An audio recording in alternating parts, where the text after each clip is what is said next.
محمد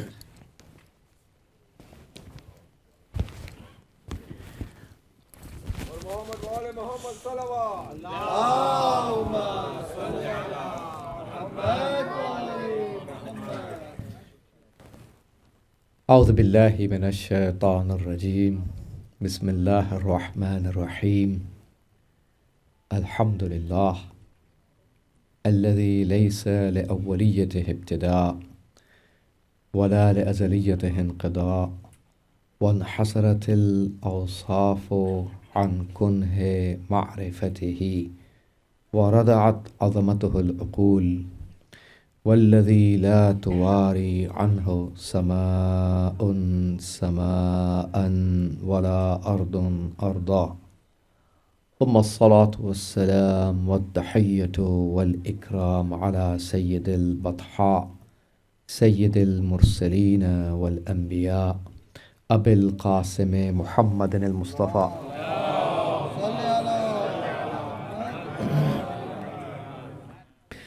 وعلى الجوهرة القدسية البتول العذراء سيدة النساء فاطمة الزهراء وعلى بعلها أمير المؤمنين وبنيها الذين أذهب الله عنهم الرجس وطهرهم تطهيرا.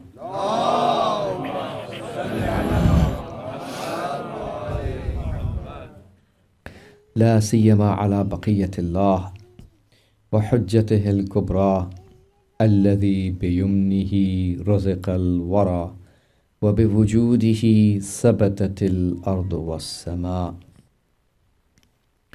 ولولاه لصاخت الأرض بأهلها واللعنة الدائمة على أعدائهم أجمعين من حين عداوتهم إلى قيام يوم الدين. أما بعد، فقد قال الإمام العسكري عليه الصلاة والسلام: اللهم صل على محمد في حديثه المبارك كما نقل في المنتهى. يقول الإمام عليه الصلاة والسلام من التواضع: السلام على كل من تمر به والجلوس دون شرف المجلس. صلوات. اللهم صل على محمد. Ta'ziyat and condolences to the Imam of our time, Imam Waliul Asr Al-Hujjat ibn al-Hasan Sahib al-Zaman Ajjalallahu ta'ala farajahu al-Sharif wa alayhi salatu was-salam. As we are all here to commemorate the shahadat and martyrdom of his great father, our 11th Imam, and the 11th Commander-in-Chief in the series of the Imams of Ahlul Bayt. And likewise, ta'ziyat and condolences to all of you, respectable brothers and sisters. Our 11th Imam is one of those Imams in the history who aged a very less number of years. 29 years is his total age, when finally he was poisoned, according to Shaykh al-Saduq, by Mu'tamid Billah, la'natullahi alayh, through the poison in 260th Hijrah. And the kunyat of our 11th Imam is Abu Muhammad. the father of Muhammad. And obviously, because he has only one child and no other child other than Imam al-Hujjat ibn al-Hasan al-Mahdi alayhi salam.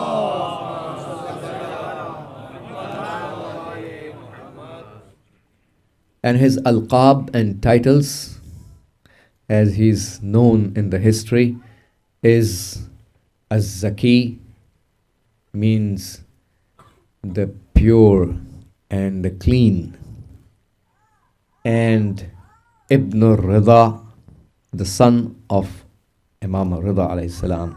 This is a common title which is shared between Imam al-Askari alayhi salam and his father Imam al-Naqi alayhi salam and his grandfather Imam al-Taqi alayhi salam. All three Imams are called Ibn al-Rida.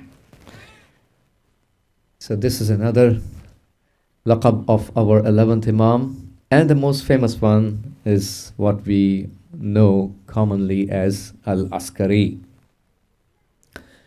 And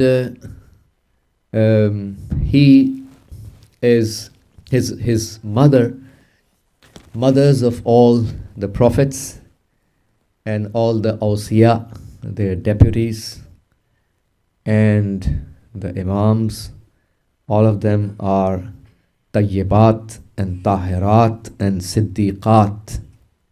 All of them are pure and purified and fully ahlus sidq, completely falling in the category of those who belong to truthfulness in the fullest sense of the word.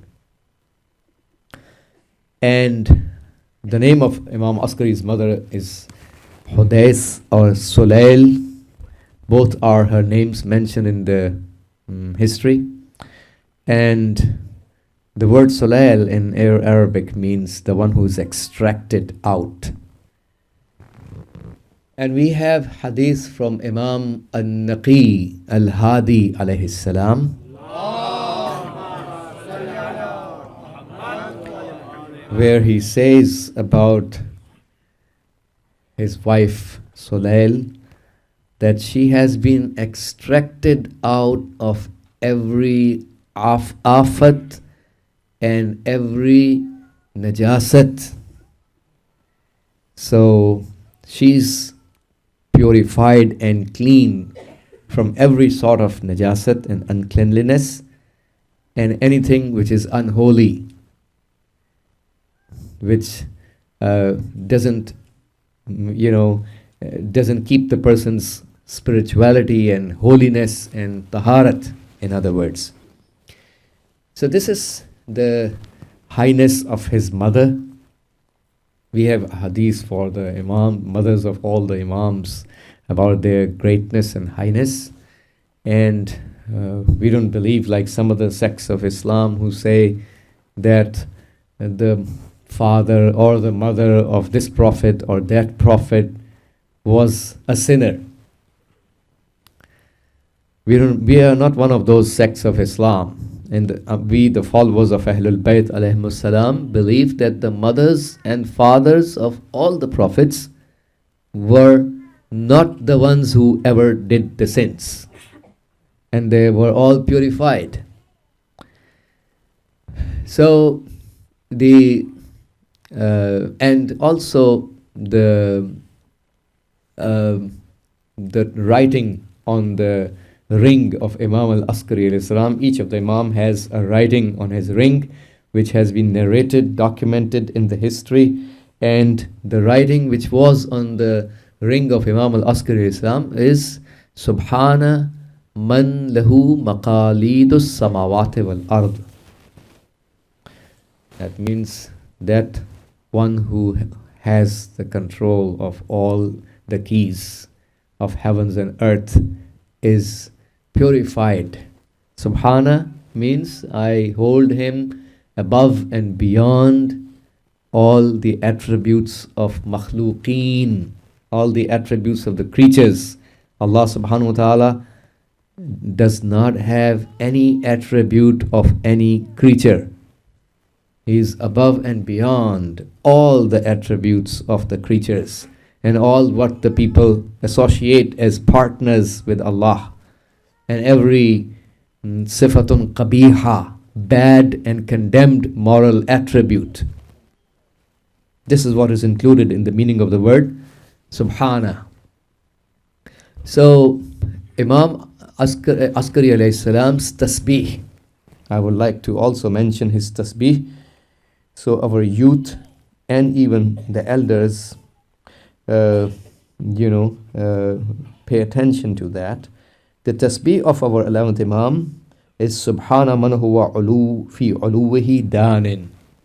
Glorified is the one who is high, who is close in his highness, and is likewise, it says, wa fi dunuwihi alin, and he is high in his closeness. Glorified is he who is close in his highness and high in his closeness. And also Imam alayhi salam said that wafi ishraqihi qadim, and the one ishraqihi munir wa sultanihi qawi. Someone who is illuminous in his emitting of the nur, and someone who is powerful in his government. Allah subhanahu wa ta'ala is all powerful in his governance, and subhanallah wa bihamdihi. At the end he glorifies Allah with his praise. And so Allah is glorified with his praise. So this is what the tasbih of our 11th Imam is. And this Imam is one of those Imams who spent more than half of his life inside the prison. Most of the time in his life, he was inside the prison, getting transferred from one zindan and prison to the other, from one to the other.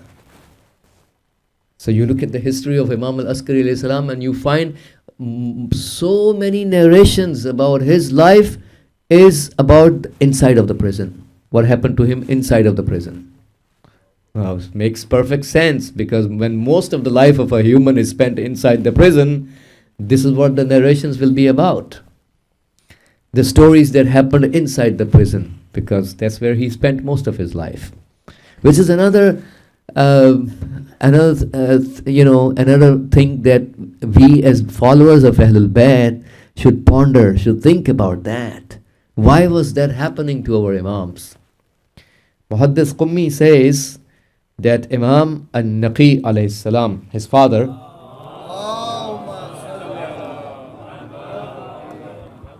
used to meet with Khawas Shia only, with special close Shia people only.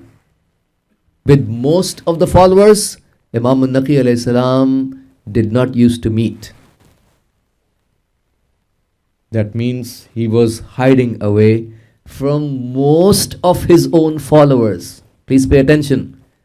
It's important as we are commemorating the Shahadat of Imam al-Askari alayhi salam to realize the pains and sufferings what our Imams went through. There's no complaint from the enemies. Enemy is an enemy. What else you would expect? That's what they are going to do, because they have enmity and bughd and hatred towards Ahlul Bayt, towards Imam Ali alayhi salam. This is what is expected from them. But when you see the situation in our own community, which is disturbing, this is where we need to improve. What is in it for me? When we talk about the Ahlul Bayt, we need to learn the applied science. Not a theoretical science that, Imam Ali alayhi salam did this and this and this and this in the Khaybar. Oh, very good. Imam Ali is the biggest personality. He was successful. He is successful. What am I supposed to do? Is there anything I'm supposed to learn from Imam Ali alayhi salam to apply in my everyday life? Or are we supposed to just talk about His Highness in a theoretical sense with zero application on my life? Well, they are our Imams and we are their MOMIN, we are their followers. Are we not supposed to follow in their footsteps? So unless we learn the lessons, what Imam Ali alayhi salam did towards the racist marhab of his time, what am I supposed to do towards the Zionists of today? The Yazids and Shimmers of today. This is called the applied science. This is called that I really learned a lesson. I took an ibrat from the history. History is protected not as a fairy tale. Allah wants us to live our life in the real world, not in the virtual world. Not in lahav and la'ib and plays and amusements, in virtuality, away from the haqa'iq and realities. Allah wants us to live a life in the real world. Embrace the realities. Isn't it right? So this applied science is what is missing. And because this applied science is missing, some people converted the stories of Ahlul Bayt alayhim salam into tales and like fairy tales with zero application. In Ilm al-Akhlaq, our scholars say, when you look at a bad thing with your eyes and you get transferred from sifatun qabiha, a bad attribute of spirituality, towards sifatun jamila, appreciated and beautiful attribute of spirituality. You transfer yourself after looking at a wrong thing. You transfer yourself from the bad towards the good. This is called, you took the ibrat and lesson out of it. Salawat par Muhammad wa ali Muhammad salawat.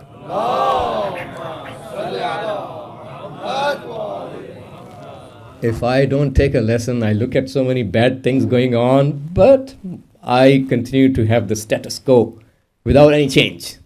I don't want to make a change in myself. The people of Saddam, La'natullahi alayh, came to city of Najaf and announced for 3 days we have killed Muhammad Baqir as-Sadr. They haven't killed him yet. They announced for 3 days. And when there was no protest, after that they killed him. What is the ibrat and lesson we learned from this story? Are we supposed to stay silent against the zulm? Is this the lesson we learn?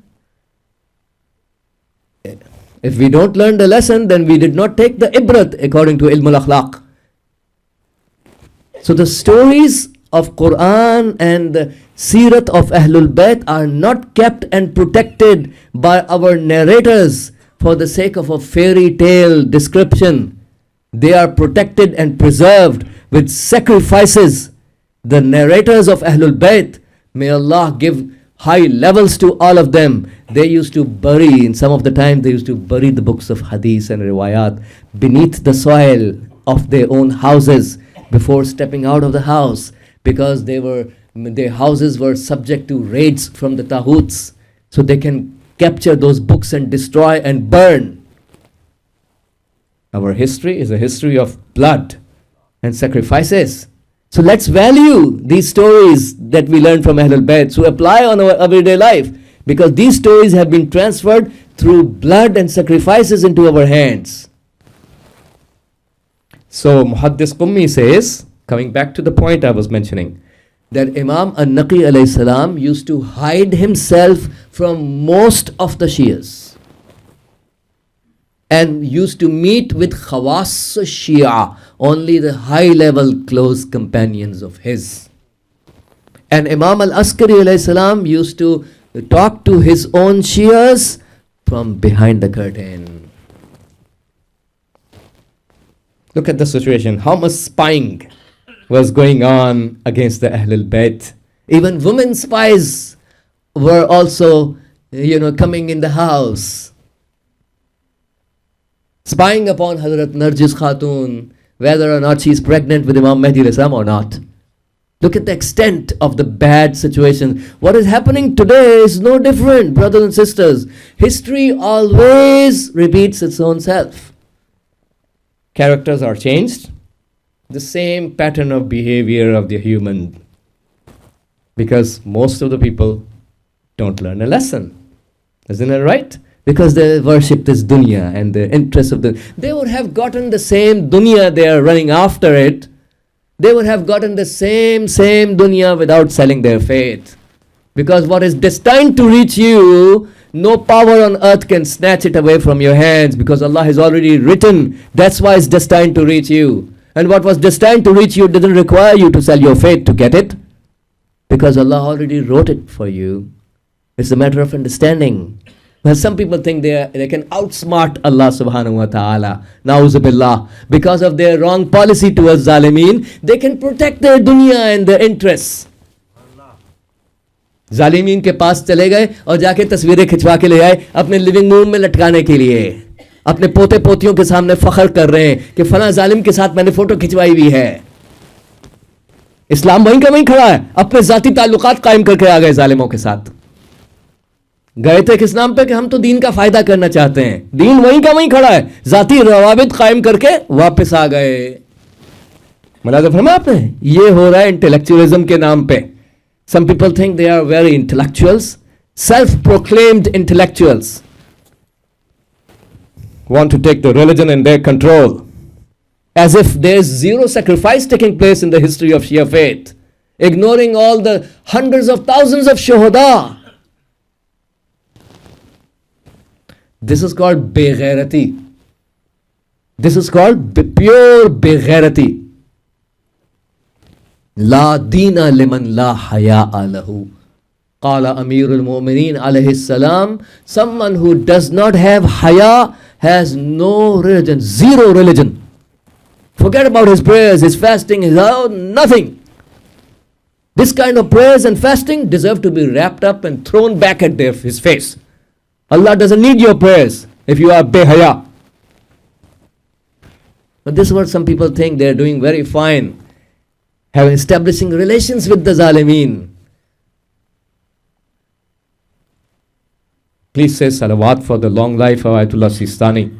Allahumma salli ala Muhammad wa ali Muhammad. He issues one fatwa, one salawat for Samahatul Wali al-Faqih, hafizahullah.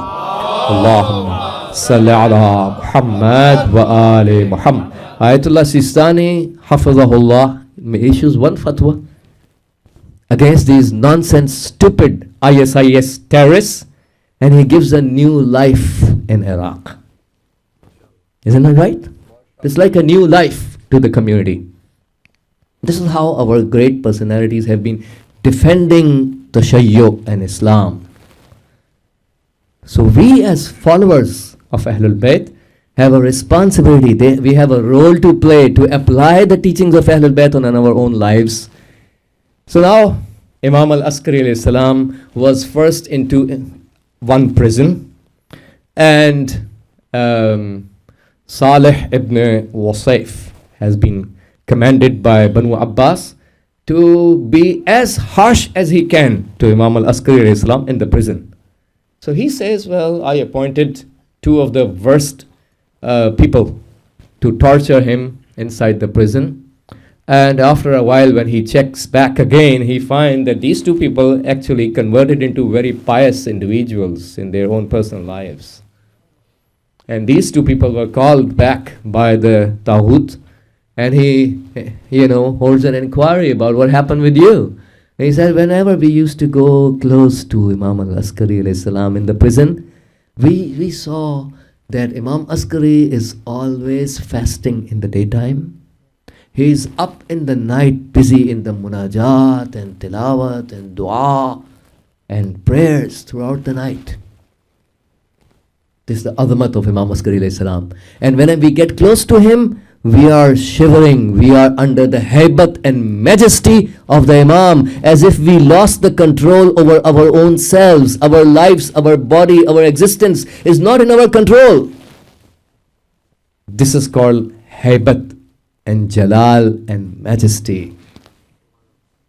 This is how our imams are. So the people who were sent to torture got converted into pious individuals. Another story of the prison of Imam Askari alayhi salam from another prison. When he was sent to that prison, and in that prison, the person who is in charge, he said that I'm going to torture Imam as much as I can, and his wife actually warns him, don't do that. Obviously, what crime will be bigger on the face of earth than torturing the son of the Prophet?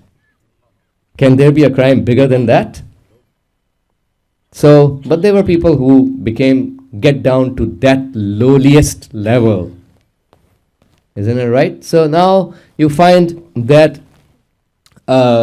this is there, and also it is narrated that in one of the incidents, Imam, so this guy says that, okay, I want to torture the Imam by throwing Imam Askari in front of the wild animals, lions and others. They used to keep the lions hungry for a while. So now obviously you can understand when you throw a human being in front of a hungry lion, what's going to happen. So he took the permission from the Taghut ruler. He happily allowed it. This is exactly what he wanted, to get rid of the Imam. And Imam Askari al-Salam was thrown into the den of the lions. And the lions came, and the narration says they all circled around Imam Askari alayhi salam, and they bring their head in front of the feet of Imam al-Askari alayhi salam.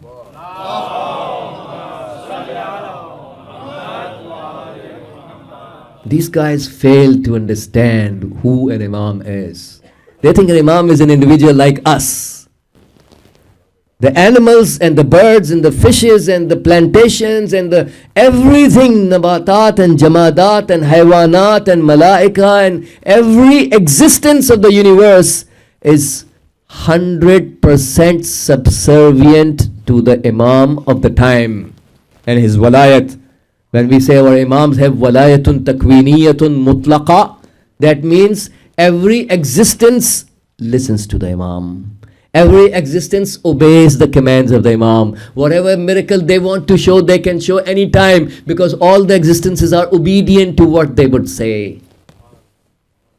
The only disobedience and tamarrud, rebellion and tughyan is found among the humankind and the jinns. Not any other existence. Every other thing is already obedient to Allah and the Imam, his representative. So, Imam alayhi salam, in the dua actually, if you recall, we have duas related to each of the Imams, and the dua that is related to Imam al-Askari alayhi salam, there is a dua specific to each and every Masoom. In the dua which is mukhtas and specific to Imam al-Askari alayhi salam, if you pick up that dua, this is what you will find, talking in that dua about the incident of the wild animals. In the specific dua of Imam al-Askari alayhi salam, the dua says, وَبِالْ إِمَامِ الْحَسَنِ ibn Ali, for the sake of Imam Hassan, the son of Ali alayhi salam, الَّذِي طُرِحَ لِلسِّبَاءِ, the one who was thrown to the wild animals, فَخَلَّصْتَهُ مِن مَرَابِضِهَا, so you secured him from their place.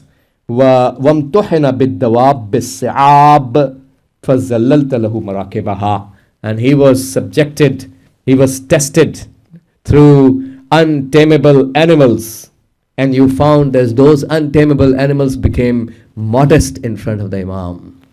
This is another reference to another story where the Taghut ruler had a mule, the history says. Imam Askari alayhi salam was, but he couldn't put the reins in the mouth of that animal to control it.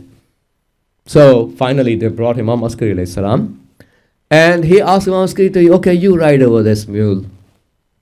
The purpose was not to tame that mule. The purpose was to kill the Imam, because obviously the animal is going to throw him so hard that he wishes that Imam gets killed. This is what the Taghut wishes from this plan. Allah has his own plan. Imam al-Askari comes forward and he puts his hand over the mule, and the mule calms down and starts sweating and perspiration comes over his body. Imam puts the saddle over the animal and rides over it. This is what we are mentioning about the dua of Imam Askari alayhi salam. We talk about that incident as well. Please say salawat.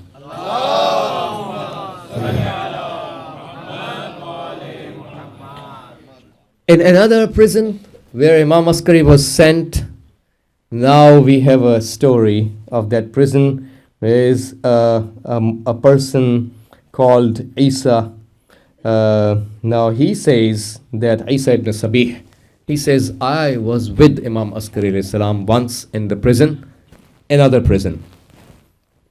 And Imam said to me, you are going to age for 65 years in several days. And do you have a son? I said, no. Imam alayhi salam prayed to Allah, oh Allah, give him a son who becomes his adud, his helper and supporter. And then Imam recited a sha'r, a rhyme in Arabic. And in that Imam alayhi salam had said, Inna dhalila alladhi laysat lahu adudu. من كان ذا ولد يدرك ظلامته إن الذليل الذي ليست له عضد. The humiliated is the one who doesn't have a supporter. So Imam prays to Allah that Allah provides you a son who ends up becoming your supporter. Now Isa ibn Sabih says, I asked the same question to the Imam, do you have a son? He said, no. Allah is soon going to, Imam al-Salam, no, instead of no, he says, Allah is soon going to honor me with a son who is going to fill up the earth with adl and qist, with justice and fairness.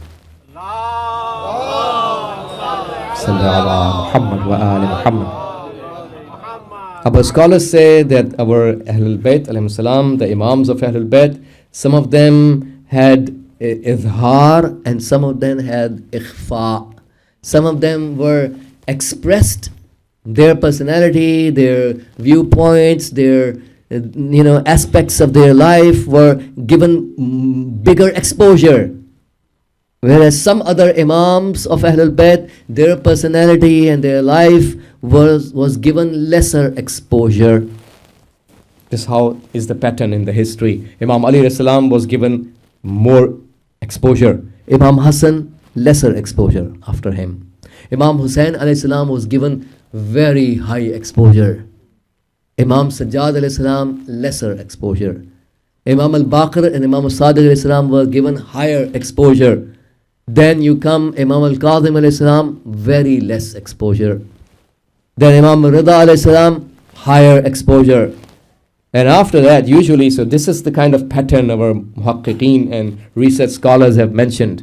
So after Imam Rida alayhi salam, all the three Imams from his lineage coming after him, before the 12th Imam, all the three Imams coming after him, none of them were given the high exposure.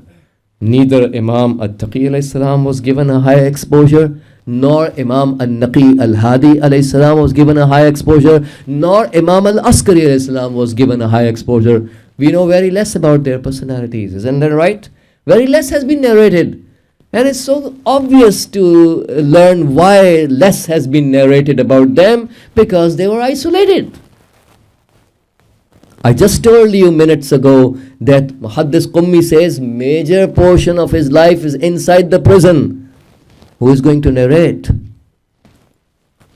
My teacher, Ayatullah Jawadi Amuli, Hafadahullah, he said that if Imam al-Kadhim alayhi salam spending 14 years inside the prison, the commander-in-chief of the universe, every existence is getting the ni'mat and faith and blessings of Allah through Imam al-Kadhim alayhi salam at that time. He is the Maula and Wali and Khalifa of Allah alal itlaq, absolute Khalifa and deputy of God.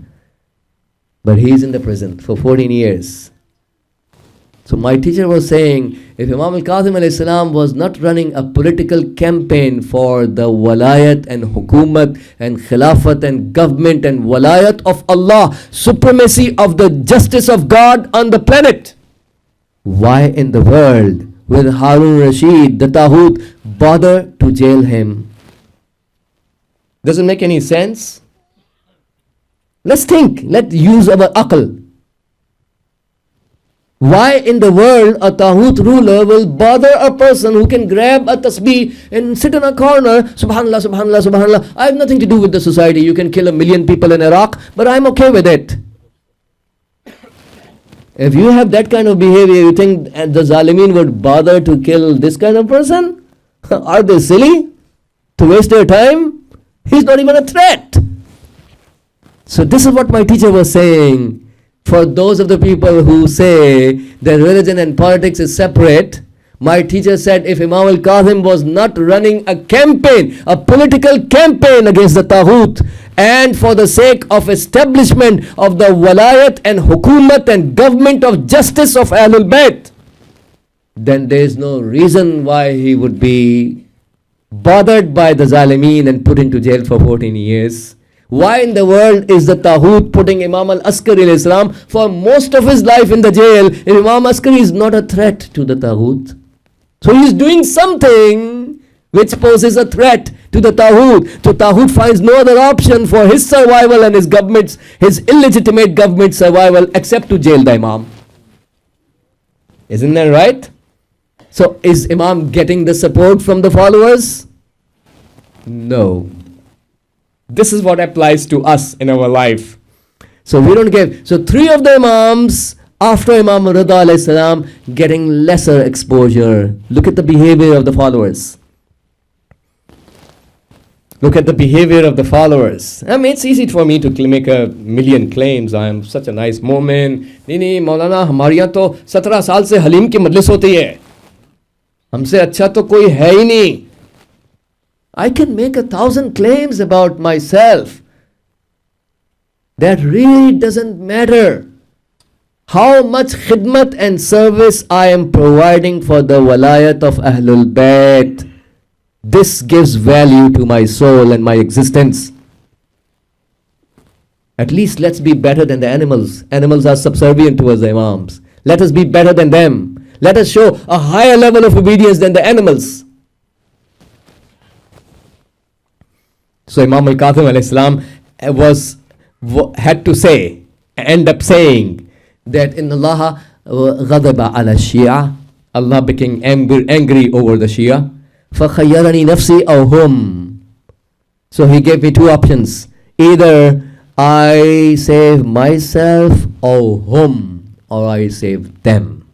فَوَقَيْتُهُمْ وَاللَّهِ بِنَفْسِي. I protected them, that means the Shias, بِنَفْسِي, by sacrificing my life. So Imam al-Kazim alayhi salam is sacrificing his life.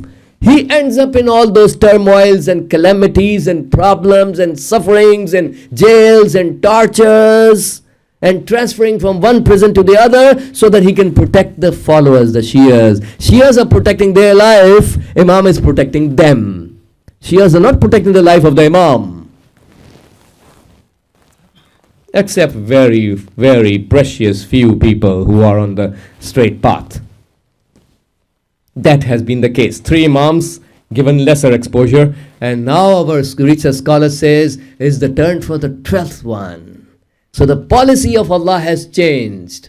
You are not deserving to even see the Imam of your time. Earlier, anybody can walk in, an atheist, an agnostic, a mulhid, a kafir, a mushrik, a munafiq, and a hypocrite. Any Tom, Dick and Harry can walk in and meet with the Prophet without appointment and with the rest of the Ahlul Bayt. Isn't it right? But now the policy has changed. No one can even see the Imam.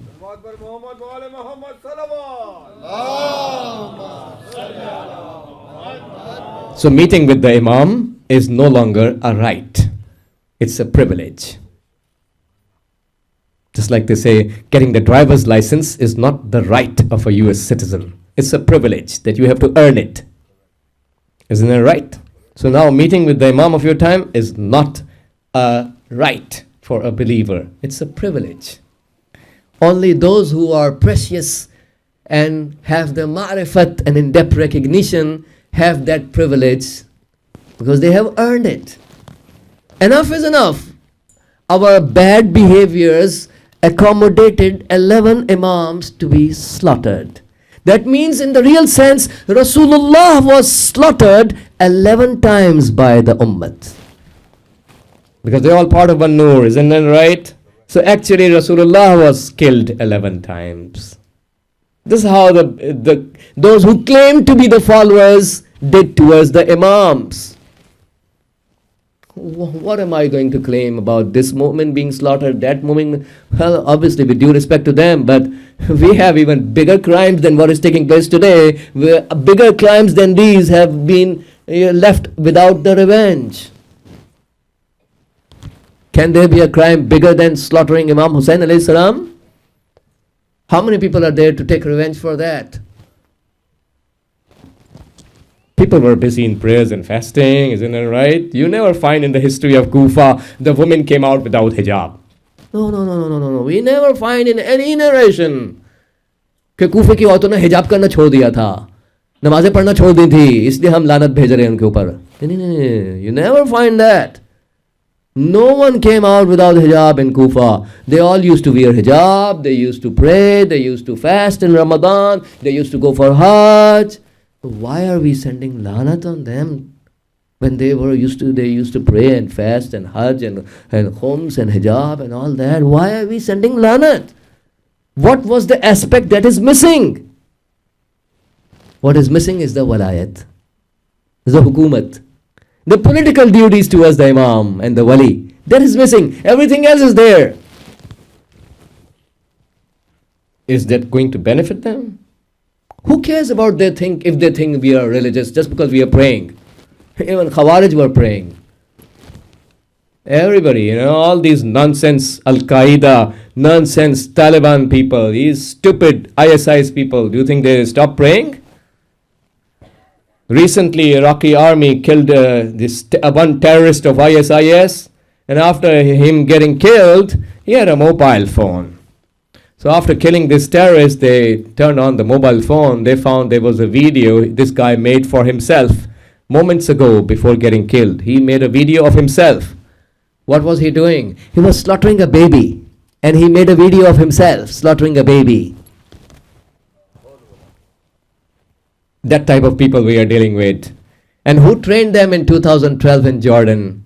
And who sent them to Syria to kill the Shias and slaughter the throats of the Shias? And then who sent them from Syria to Iraq to slaughter and cut the throats of the Shias there? And not just the Shias, kill even the Christians, to spread chaos and division and tafriqa and divide and rule. Who sent them? Who is providing them the logistical support even today? You think Jibreel is airlifting and dropping weapons for them? Weapons requires constant support, isn't that right? They don't have weapon manufacturing factories. This is going on in front of our eyes. This is going on and right in front of our eyes. So Imam al-Askari salam went through the situation where Muhaddis Qummi says he used to talk to his followers from behind the curtain. This is what we deserve. We don't deserve more than that. And now Abu Hashim al-Ja'fari. Abu Hashim al-Ja'fari is one of the very pious people. He is among the ashab of Imam al-Naqi alayhi salam and Imam al-Askari alayhi salam, both. He says, I came to Imam al-Naqi alayhi salam, father of Imam Askari alayhi salam, and before I started to speak, Imam al-Naqi alayhi salam spoke. In Islam anyways, the policy towards regular mu'min, stay silent. Allah wants the regular person to stay silent, don't speak. Unless you must. And when you speak, only speak what is haqq. For the awliyaullah, For the beloved servants of Allah, the policy of Allah is totally the opposite. For the awliya Allah, the beloved servants, the policy of Allah is that speak up. Don't stay silent. If you don't speak, who else is supposed to speak? Because they are going to provide the noor for the rest, the guidance. So Imam al-Naqi alayhi salam, Abu Hashim al-Ja'fari says, Imam Naqi alayhi salam started to speak before I talk. And he said, which ni'mat of Allah can you be grateful? Kis ni'mat ka tum shukr ada kar sakte ho Khuda ki? He provided iman for you. This is what we need to think and reflect. Abu Hashim al-Ja'fari was a very poor guy. Most of the followers, or all the followers, let me say, of Ahlul Bayt throughout the history were poor. Including Hazrat Khadija alayhi salam, because her personal lifestyle was like a poor person. Even she made a lot of money, she gave it for Islam. Her personal lifestyle did not change. So it is true to say, in her personal individual life, she was like a poor person. So the law did not break. The true followers of Ahlul Bayt, all of them were poor. And this is documented in the hadith. Documented in the hadith. Imam Ali alayhi salam has said to one of his companions, Man ahabbana falyasta'id lil faqr julbaban. Whoever loves us, Imam Ali says, must get prepared for poverty. So two followers of Ahlul Bayt cannot pile up the money. This is not going to happen. Even if we make a lot of money, which is halal to make from halal sources, but we are not going to pile up the money. There's a fine line between two things. The true following of Ahlul Bayt will force us to spend the money on the right causes, because there's a limited piece of pie, brothers and sisters. There's not unlimited money. There's nothing unlimited in the world of matter. And everything of the alamut tajarrud, the metaphysical world, everything of the metaphysical world is unlimited. And everything of the material world is limited. So whoever grabs on those resources ahead of the rest is going to play a role in the life of the rest, positively or negatively. So Abu Hashim al-Ja'fari is a very poor guy, faqir. He says, I came to Imam Naqi alayhi salam. Before I speak, Imam started to speak. Which ni'mat of Allah can you do the shukr of? Allah gave you iman. So because of that, He made your body haram on Jahannam. Look at the benefit. How many people are focusing on the ma'nawi blessings? Look at the du'as of the people. How many people, when they are seeking dua from Allah, they are seeking the ma'nawi, an-ni'amul ma'nawiyya, metaphysical blessings of Allah. And how many people are praying to Allah about the material blessings? It's not haram to pray about material blessings, but this shows our level of ma'rifat. Material blessings is what Allah is giving to even kuffar, even the animals. What distinguishes us, brothers and sisters, is receiving more ma'nawi blessings, which Allah is never going to give to any kafir or munafiq. This is what we should get, and we should focus on. So then Imam Naqi alayhi salam said to him, Allah gave you the blessing of afiyat, and because of that you end up doing ita'at and obedience. Someone asked Rasulullah, if I am alive in the Laylatul Qadr, what dua, the night of Qadr, what dua shall I ask? And Prophet said one word, afiyat. There can be nothing better. There can be nothing better than what the Prophet said. If you are alive in the night of Qadr, according to authentic hadith of Rasulullah, ask afiyat. That's it. What is the meaning of afiyat? We keep on saying to each other, may Allah keep you with afiyat, may Allah provide afiyat to you. What's the meaning of this value in the science of Islamic morality called afiyat? Afiyat means that nur in your soul that Allah drops into the soul, which empowers you to give preference to the obedience of Allah at every intersection of your life over disobedience.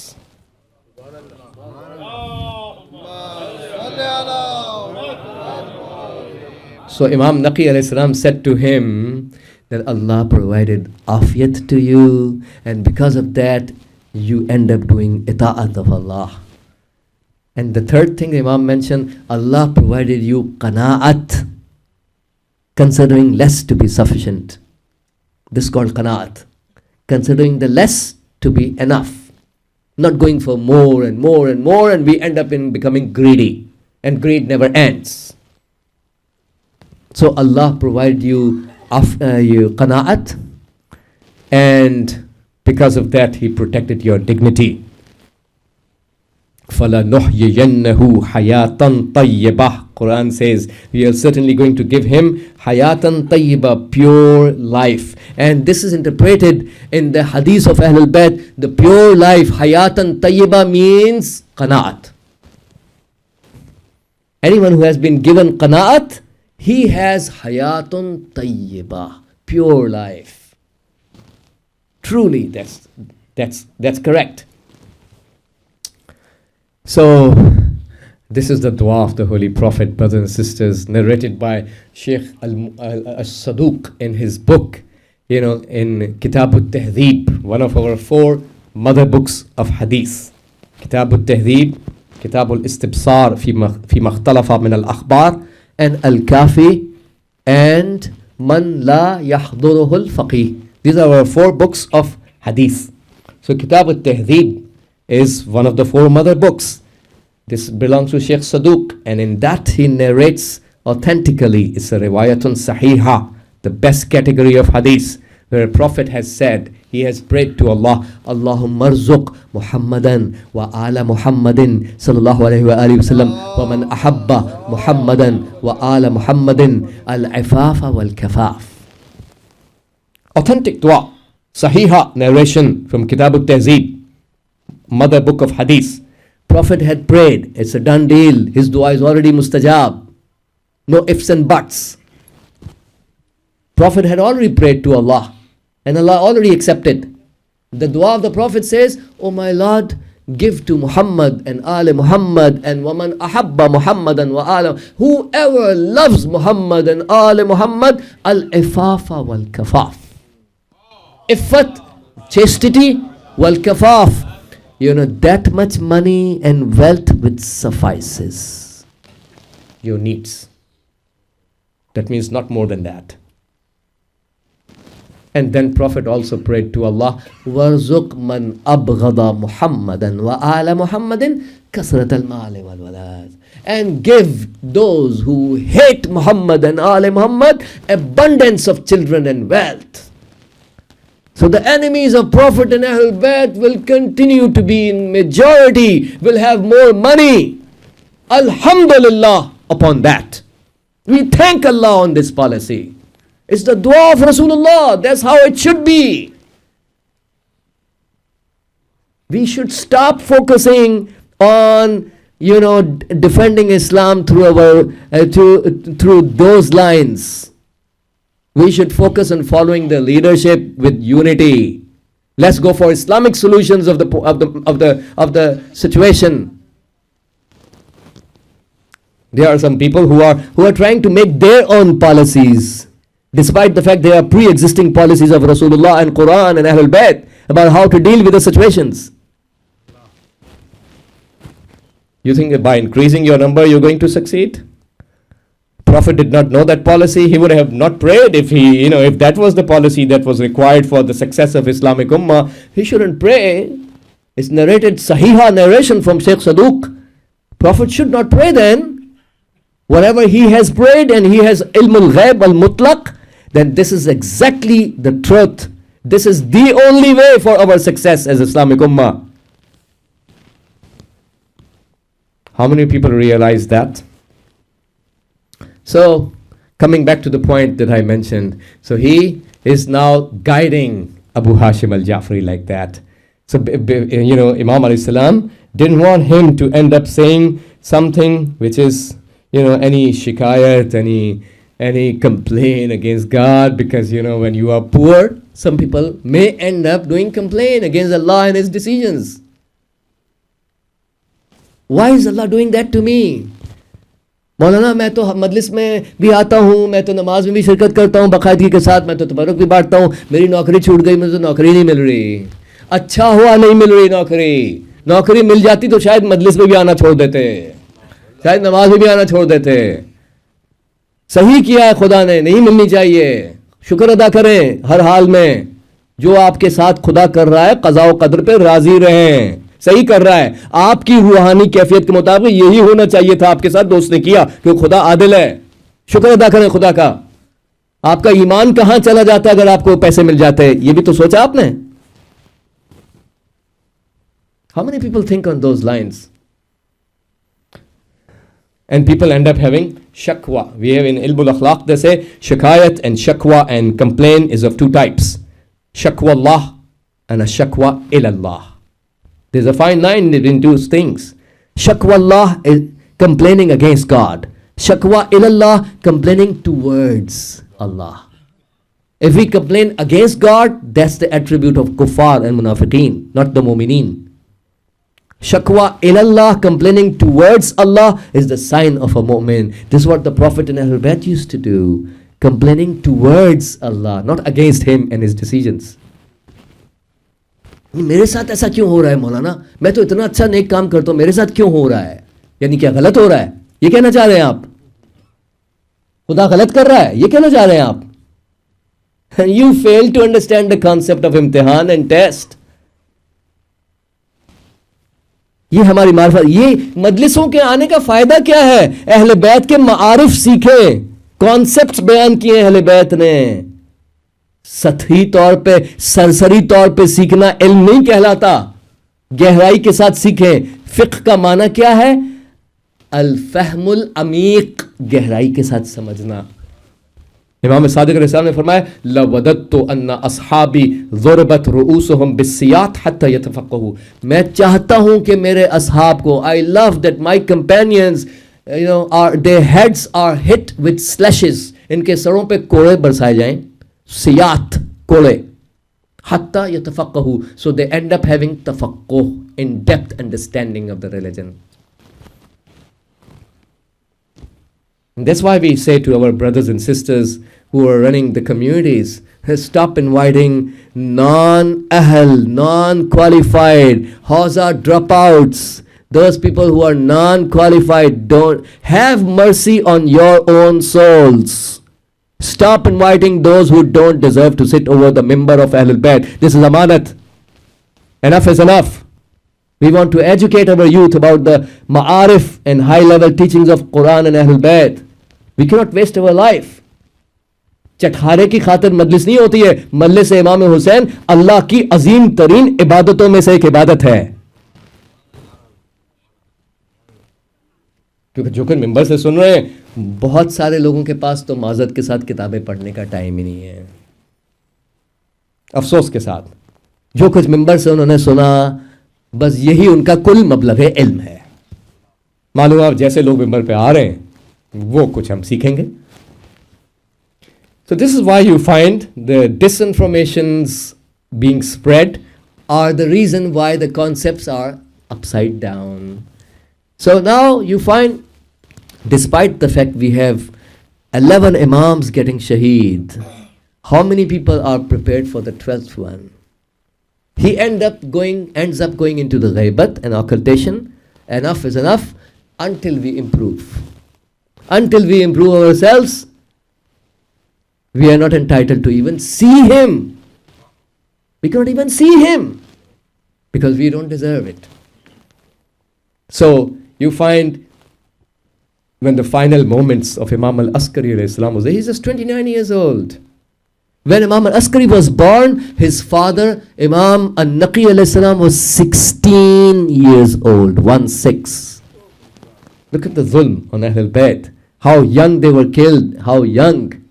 Imam al-Hadi alayhi salam was 16 years old when Imam Askari was born. And when Imam Askari becomes shaheed, he's only 29.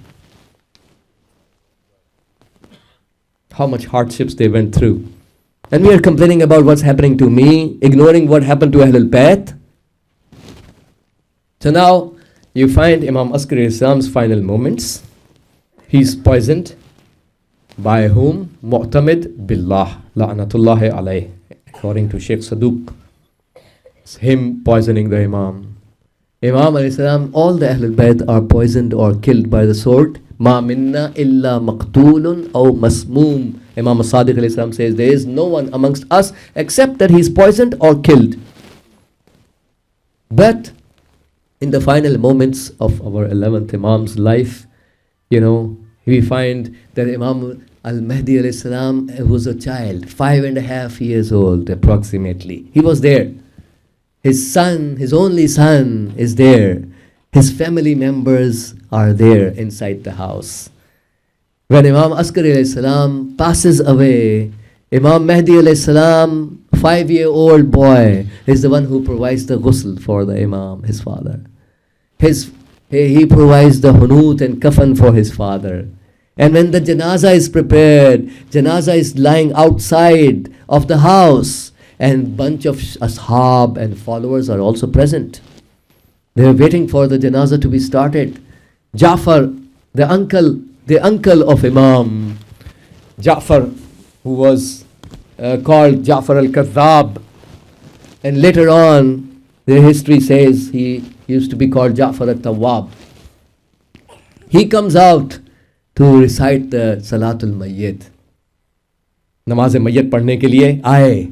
روایت کہتی ہے کہ میرے مولا امام مہدی علیہ السلام ایک 5.5 سال کا تقریباً 5.5 سال کا بچہ اچانک بیت الشرف سے باہر آیا اور اس نے اپنے چچا کو ہٹا دیا, اور میرے مولا نے خود نماز میت ادا کی اپنے بابا پر, کیونکہ غیر معصوم نماز نہیں پڑھ سکتا, نماز کی امامت نہیں کر سکتا, غیر معصوم غسل نہیں دے سکتا, غیر معصوم کفن نہیں پہنا سکتا. ہمارے عقیدے میں امام مہدی علیہ السلام تشریف لاتے ہیں, انہوں نے بنفس نفیس جنازہ پڑھایا میرے مولا پہ, اور اس کے بعد واپس بیت الشرف میں تشریف لے گئے. اس کے بعد نہیں دیکھا کسی نے امام مہدی علیہ السلام کو. چنانچہ عزادارو, یہ تو امام عسکری علیہ السلام کا جنازہ ہے کہ جہاں ان کے صاحبزادے موجود ہیں, ان کے گھر والے موجود ہیں, بنی ہاشم موجود ہیں, چاہنے والے بھی موجود ہیں, چاہنے والے نماز میں بھی شرکت کر رہے ہیں, خانوادے کے لوگ بھی شریک ہیں. ارے میرے مولا, آپ کی خدمت میں عرض کرنا چاہتا ہوں کہ آپ کے جد امام مظلوم ابی عبداللہ الحسین, ان کا جنازہ تو 3 دن تک بے گہر و کفن پڑا رہا میدان کربلا میں. آپ کا جنازہ یقیناً مولا آپ پہ بڑا ظلم ہوا, یقیناً میرے مولا آپ نے بہت صعوبتیں برداشت کی اپنی زندگی میں, مگر جیسا امام مجتبیٰ نے فرمایا تھا, لا یوم کا یوم کا یا ابا عبداللہ, اے ابا عبداللہ یعنی اے امام حسین, آپ کے دن جیسا کسی کا دن نہیں, کوئی دن نہیں ہے. یقیناً امام عسکری کا جنازہ تیروں پہ تو معلق نہیں تھا. جب زلزلہ کو احساس ہوا نا کہ میرے مولا اب پشت فرض پہ نہیں رہ سکتے, زلزلہ کو بھی احساس تھا, اس نے اپنے گھٹنوں کو ٹیک دیا تاکہ مولا امام حسین کا بدن زمین کربلا پہ آسانی کے ساتھ آ جائے. گھوڑے کو بھی احساس تھا, اب مگر عزادارو ابھی مولا کا بدن زمین پہ نہیں آیا, ابھی تو تیروں کے اوپر معلق ہے. آیت اللہ شیخ جعفر شوستری نے نقل کیا کہ میرے مولا کئی مرتبہ اپنے چہرے کے بل زمین پہ گرے, چونکہ بار بار چہرہ اٹھا کے, غیرت ہے نا, بار بار چہرہ اٹھا کے اہل حرم کی طرف دیکھتے تھے, کہیں اشقیہ نے حملہ تو نہیں شروع کر دیا بیبیوں کے اوپر. امام حسین کی غیرت کو یہ گوارا نہیں تھا کہ ان کی زندگی میں بیبیوں کے اوپر حملہ ہو, ناموس کے اوپر حملہ ہو. یا شیعۃ آل ابی سفیان, اے ابو سفیان, آل ابی سفیان کے پیروکارو, ان لم یکن لکم دین وکنتم لا تخافون المعاد فکونوا احرارا فی دنیاکم, اگر تمہارا کوئی دین نہیں ہے تو تمہیں روزے قیامت کا خوف نہیں ہے تو کم از کم آزاد مرد بنو. اقاتلکم وتقاتلونی, میں تمہارے ساتھ جنگ کر رہا ہوں, تم میرے ساتھ جنگ کر رہے ہو. فإن النساء ليس عليهن جناح, عورتوں کا کیا قصور ہے؟ مولا کو برداشت نہیں تھا کہ ان کی زندگی میں بیویوں کے اوپر حملہ ہو. مولا امام عسکری علیہ السلام, ارے مولا آپ یقیناً اتنی بڑی بڑی عظیم مصیبتوں سے گزرے مگر آپ کے گھر کی خواتین پہ تو حملہ نہیں ہوا. مولا آپ کے خیمے تو نہیں جلائے گئے. یہاں بیویاں ایک خیمے سے دوسرے خیمے تیسرے جا رہی ہیں اپنے حجاب کی حفاظت میں. یہاں تک کہ شہزادی زینب نے امام سجاد سے آ کے پوچھا شرعی مسئلہ کہ ہم جل کے مر جائیں یا باہر نکلے. مولا کی اجازت پہ بیبیاں باہر نکلتی ہیں, لاتمات الوجوہ ناشرات الشور, بال بکھرے ہوئے ہیں, حجابوں سینہ جا چکا ہے, چہرے پہ مار رہی ہے تماچے. یہاں تک کہ فاطمہ بنت الحسین امام حسین کی صاحبزادی یہ روایت کرتی ہے کہ ایک شقی میرے پیچھے دوڑا نیزہ لے کے, مجھے نیزہ چبھویا میرا حجاب چھیننے کے لیے. گویا ان کا حجاب چھیننے کے لیے نیزے کو چبھو کے حجاب چھین رہے ہیں. کہتی اس کے بعد بے ہوش ہو گئی, اب ان کو خبر نہیں رہی. اب جو آنکھ کھلی تو دیکھا کہ پھوپھی اماں شہزادی زینب کی آغوش میں جناب فاطمہ بنت الحسین کا سر ہے. پہلا سوال جو جناب فاطمہ بنت الحسین کرتی ہے اپنی پھوپھی سے کہ میرا حجاب کہاں ہے. چنانچہ شہزادی زینب نے جواب دیا امتوں کی مثلوں کی, ارے تیری پھوپھی بھی تیری طرح ہے. معلوم ہوا شہزادی کا حجاب بھی چھینا جا چکا.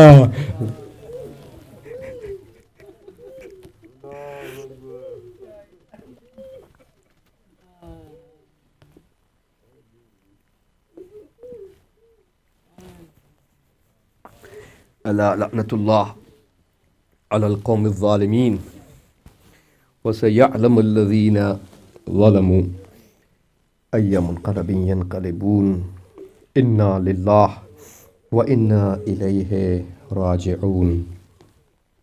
إلهي بحق الزهراء وأبيها وبعلها وبنيها والسر المستودع فيها. الہ پرچم اسلام کو سر بلند فرما, پرچم کفر و شرک و نفاق کو سر نگوں فرما, انقلاب اسلامی کی حفاظت فرما.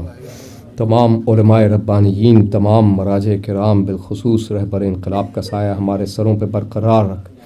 تمام مجاہدین اسلام بالخصوص جو عتبات عالیہ حرم ہائے مقدسہ کا دفاع کر رہے ہیں ان کی تقویت اور نصرت فرما.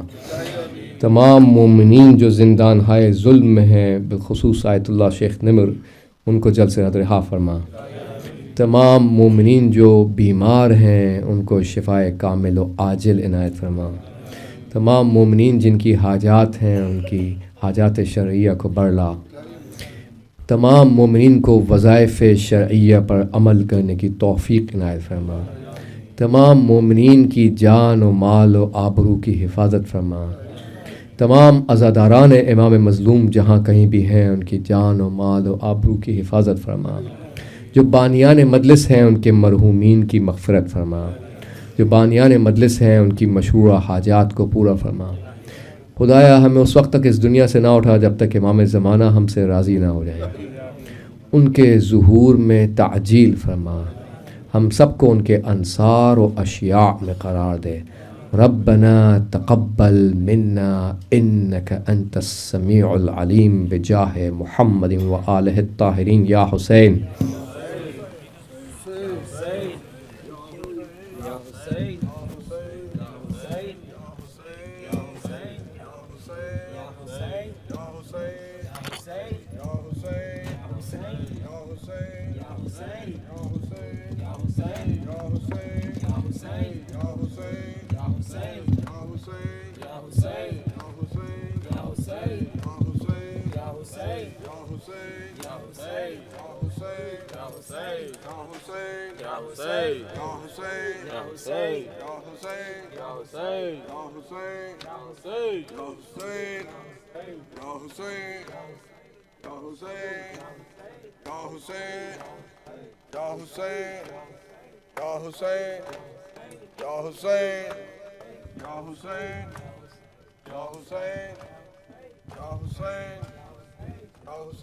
یہ راز کیا ہے دنیا کے بنانے والے، یہ راز کیا ہے دنیا کے بنانے والے، یہ راز کیا ہے دنیا کے بنانے والے، یہ راز کیا ہے دنیا کے بنانے والے، یہ راز کیا ہے دنیا کے بنانے والے، یہ راز کیا ہے دنیا کے بنانے والے، یہ راز کیا ہے دنیا کے بنانے والے، یہ راز کیا ہے دنیا کے بنانے والے، یہ راز کیا ہے دنیا کے بنانے والے، یہ راز کیا ہے دنیا کے بنانے والے، یہ راز کیا ہے دنیا کے بنانے والے، یہ راز کیا ہے دنیا کے بنانے والے، بے سہارا ہے تیرا، بے سہارا ہے تیرا دین بچانے والے، یہ راز کیا ہے دنیا کے بنانے والے، یہ راز کیا ہے دنیا کے بنانے والے، بے سہارا ہے تیرا، بے سہارا ہے تیرا دین بچانے والے، یہ راز کیا ہے دنیا کے بنانے والے، یہ راز کیا ہے دنیا کے بنانے والے، یہ راز کیا ہے دنیا کے بنانے والے، تھا وہ دربار مگر لوگ وہی تھے نانا، تھا وہ دربار مگر لوگ وہی تھے نانا، تجھ پہ زیاں کا جو، تجھ پہ زیاں کا جو الزام لگانے والے، یہ راز کیا ہے دنیا کے بنانے والے، یہ راز کیا ہے دنیا کے بنانے والے، یہ راز کیا ہے دنیا کے بنانے والے، تھا وہ دربار مگر لوگ وہی تھے نانا، تھا وہ دربار مگر لوگ وہی تھے نانا، تجھ پہ ضیاء کا جو، تجھ پہ ضیاء کا جو الزام لگانے والے، یہ راز کیا ہے دنیا کے بنانے والے، یہ راز کیا ہے دنیا کے بنانے والے، کوفہ اور شام کا دستور نرالا دیکھا، کوفہ اور شام کا دستور نرالا دیکھا، قتل کرتے ہیں وہ، قتل کرتے ہیں وہ مہمان بلانے والے، یہ راز کیا ہے دنیا کے بنانے والے، یہ راز کیا ہے دنیا کے بنانے والے، یہ راز کیا ہے دنیا کے بنانے والے، کیوں لرزتی ہے زمین اور اداسی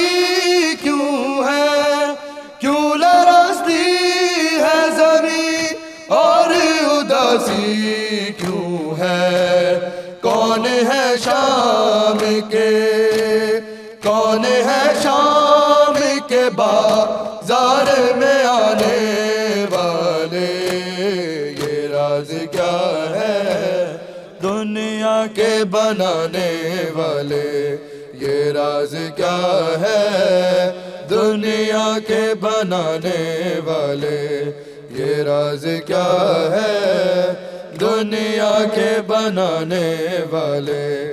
ڈر کے ظالم کے تماشوں سے سکینہ نے کہا، ڈر کے ظالم کے تماشوں سے سکینہ نے کہا، اب تو آ جاؤ ہمیں، اب تو آ جاؤ ہمیں پانی پلانے والے۔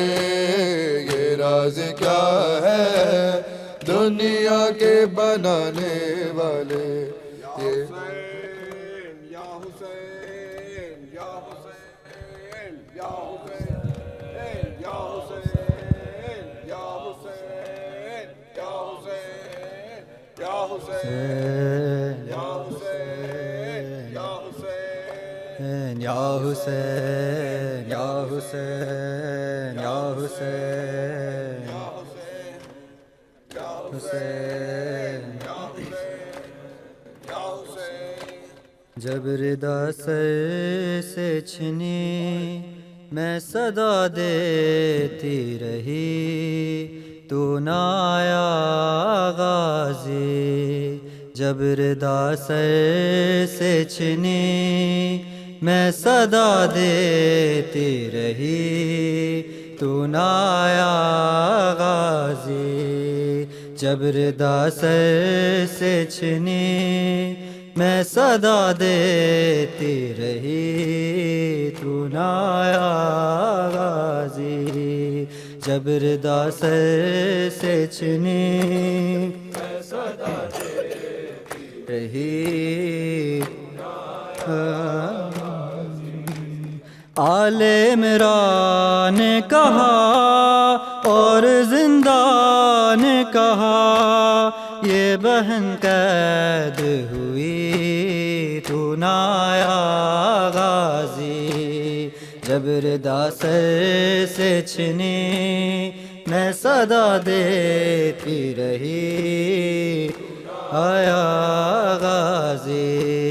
جب ردا سر سے میں صدا دیتی رہی، آیا غازی۔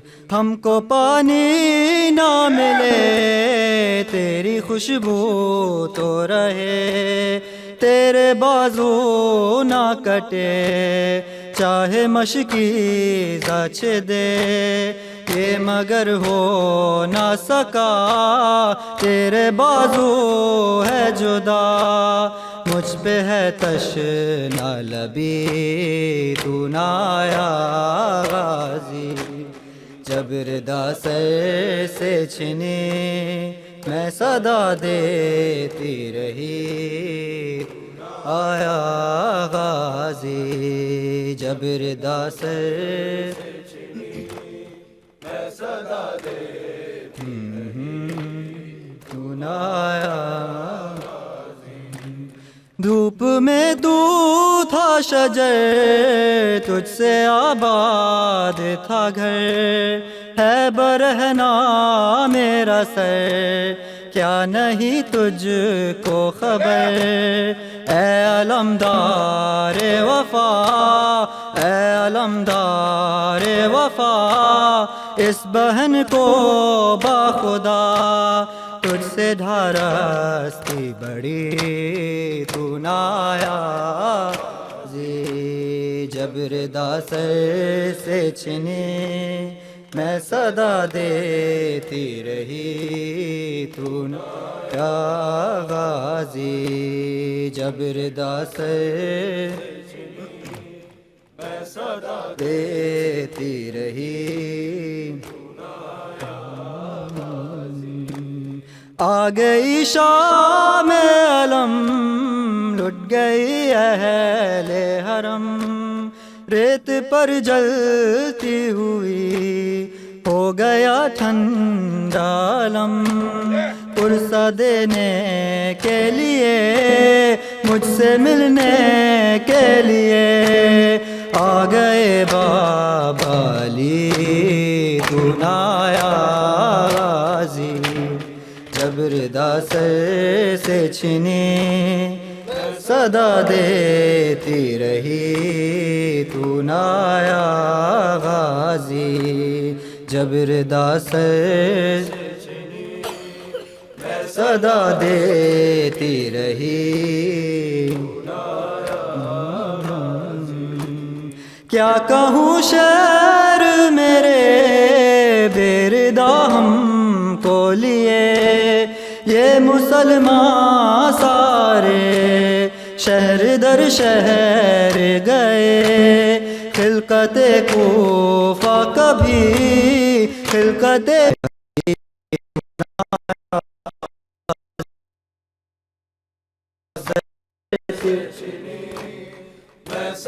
دیتی رہی تو نایا غازی جب ردا سر سے چھنی صدا دیتی رہی تو نایا غازی قید خانے میں قضا جب سکینہ کو ملی دیکھ کرتے کا کفن بچی دفنائی گئی اس گھڑی نام تیرا صورت ناد علی دکھ میں دہراتی رہی غازی جب ردا سر سے چھنی صدا دیتی رہی تو نایا غازی جب ردا سر سے چھنی صدا دیتی رہی نایا رویا ریحان قلم کر کے یہ بات رقم خون میں ڈوب گیا میرے غازی کا علم زخمی زینب کا جگر زخمی زینب کا جگر خوف شاہ کا سر آئے خیموں میں شقی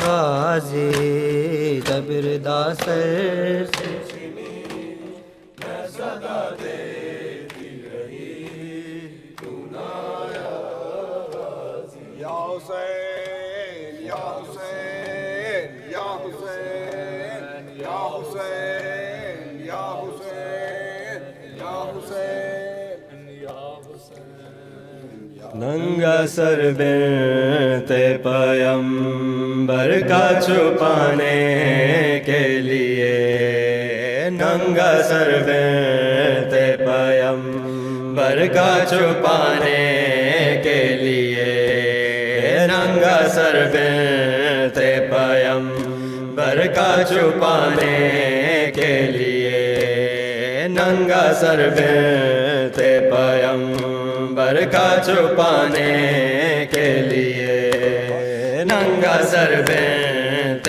پیمبر کا چھپانے کے لیے شام میں شام ہوئی پردہ بنانے کے لیے شام میں شام ہوئی پردہ بنانے کے لیے ننگا سر بنت پیمبر کا چھپانے کے لیے ننگا سر بنت پیمبر کا چھپانے کے لیے ننگا سر بنت پیمبر کا چھپانے کے لیے ننگے سر پند رازاں نے جو سنی زینب نے ننگے سر پند رازاں نے جو سنی زینب نے خون میں ڈوبا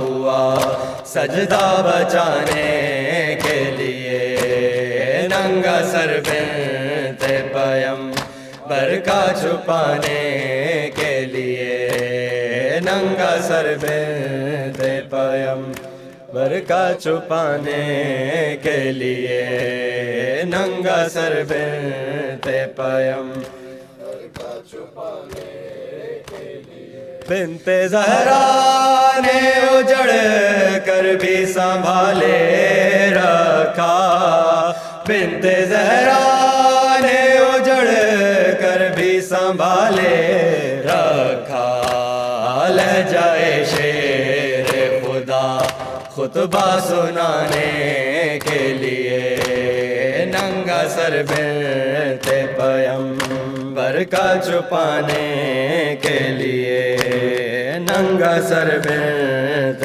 پیغمبر کا چھپانے کے لیے ننگا سر بنت پیغمبر کا چھپانے کے لیے ہائے کیا بات یہ اولاد نبی پر آیا ہائے کیا بات یہ اولاد نبی پر آیا صرف زینب تھی مصائب کو اٹھانے کے لیے ننگا سر بنت پیغمبر کا چھپانے کے لیے ننگا سر بنت پیغمبر کا چھپانے کے لیے ننگا سر بنت پیغمبر کا چھپانے کے لیے چشم بیمار کو پانی سے بغاوت جو ہوئی چشم بیمار کو پانی سے بغاوت جو ہوئی رہ گیا صرف لہو اشک بہانے کے لیے ننگا سر بنت پیغمبر کا چھپانے کے لیے اللهم صل على محمد یا حسین یا حسین یا حسین یا حسین یا حسین یا حسین یا حسین یا حسین یا مہدی یا مہدی یا مہدی یا مہدی یا مہدی یا مہدی یا مہدی یا مہدی یا مہدی یا مہدی یا مہدی اللہ جل اللہ جل اللہ جل اللہ جل یا امام زمان یا مہدی یا مہدی یا مہدی یا مہدی یا مہدی مہدی یا مہدی کربلا سے یہی آ رہی ہے صدا کربلا سے یہی آ رہی ہے صدا اللہ جل اللہ جل اللہ جل اللہ جل وارث کربلا یا مہدی یا مہدی یا مہدی یا مہدی یا مہدی یا مہدی لاش شبیر پر جو گرائے گئے میں وہ پاتھر ہوں کب سے سنبھالے ہوئے دین ہی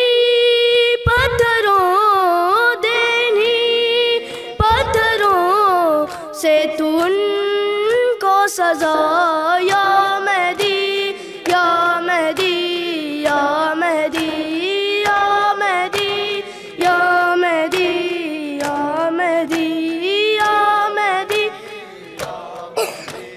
یا مہدی ماں کی نظر نہ دے کہ یہی سوچ کر سینہ اپنا چھپائے ہوئے ہیں مگر زخم دکھلائے گا، زخم دکھلائے گا تجھ کو اکبر تیرا یا مہدی، یا مہدی، یا مہدی، یا مہدی، یا مہدی، یا مہدی، یا مہدی۔ انتقام کی زینب کی چادر کلے سر سے پہلے تو اس ہاتھ کو کاٹ دے، بنت زہرا کی جس، بنت زہرا کی جس نے ردا کو چبا یا مہدی، یا مہدی، یا مہدی، یا مہدی، یا مہدی، یا مہدی، یا مہدی، یا مہدی۔ ایک زیارت چھپا یہ ہوئے ہوں ابھی تم کو دکھلاؤں گی، آؤ گے جس گھڑی خون سکینہ کا جو، خون سکینہ کا جو خاک پر تھا گرا یا مہدی، مہدی، یا مہدی، یا مہدی، یا مہدی، یا مہدی۔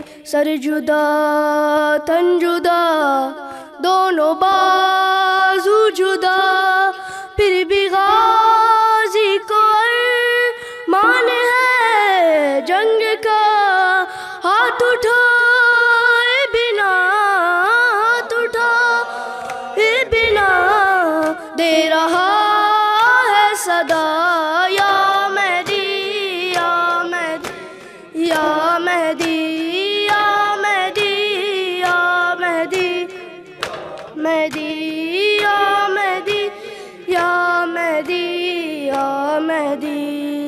سات خیموں کے ہر ایک شے جل گئی، ظلم بھی تھک گیا، آگ بھی بجھ گئی، جل رہا ہے مگر، جل رہا ہے مگر اب بھی سینہ میرا یا مہدی، یا مہدی، یا مہدی، یا مہدی، یا مہدی، یا مہدی،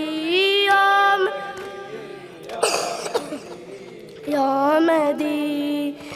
رضادار یہ کر رہا ہے دعا، ایسا شور ہو اب کہ اکبر بپا کربلا میں ملے، کربلا میں ملے بار سے کربلا یا مہدی، یا مہدی، یا مہدی، یا مہدی، یا مہدی، یا مہدی، یا حسین، یا حسین،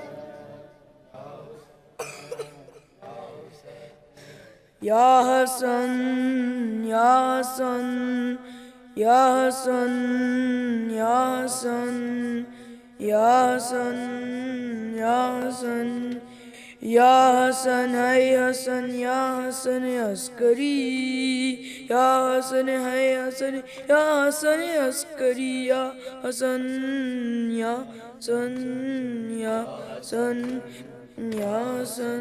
بھیجیے بیٹے کو مولا، بھیجیے بیٹے کو مولا، منتظر ماتمی امام عسکری، یا امام عسکری، یا امام عسکری، یا امام عسکری۔ داستان ظلم مولا اب جہاں سے ختم ہو، جب تلک